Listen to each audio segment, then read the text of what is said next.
အားလုံးပဲမင်္ဂလာပါခင်ဗျာဒီနေ့ blog လေးကတော့စရန်ရချစ် glass ဆိုတဲ့စာထောင်းမြို့နယ်မှာရှိတဲ့ bar and restaurant မှာ furniture လေးကို outdoor indoor set လုပ်ပေးတဲ့ blog လေးပဲဖြစ်ပါတယ်ဒါကတော့မနက်ပိုင်း outdoor area အတွက်တေးပဲတွေ chair တွေကို set လုပ်ပေးတာဖြစ်ပါတယ်ဒါက set လုပ်ပြီးတော့တွေ့ရတဲ့ outdoor area အပိုင်းပါနော်နေဘက်ဆိုတာနည်းနည်းတော့နေပူရပါတော့ဒါကတော့ညာပိုင်း indoor area အတွက်ဆက်အလုပ်ပေးမဲ့တေးပဲတွေချဲတွေဖြစ်ပါတယ်ပေါ့နော်ဒါကတော့ကျွန်တော်တို့ရဲ့တင်းမော်နော်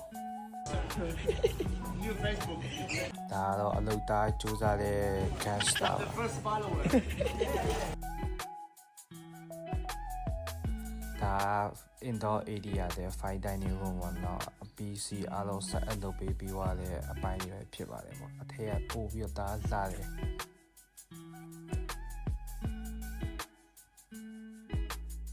ဒါတော့ outdoor area ညဘက်မြင်ရတဲ့ view ပေါ့နော် icon ဆင်ရတဲ့ဆိုရင်လည်းမျက်စောင်းထိုးလေးပေါ့နော်တကယ်လို့ new year တဲ့ AC ချီခြင်းလဲဆိုရင်တော့ဒီဘားမှာသွားပြီးတော့ booking တင်ထားလို့ရပါတော့ဒါပေမဲ့1 person အတွက်တယောက်ကို2000ခွဲပေါ့ဖြစ်ပါတယ်အစားဆုံးကြည့်ပြီးတော့ကျေးဇူးတင်ပါတယ်ခင်ဗျာ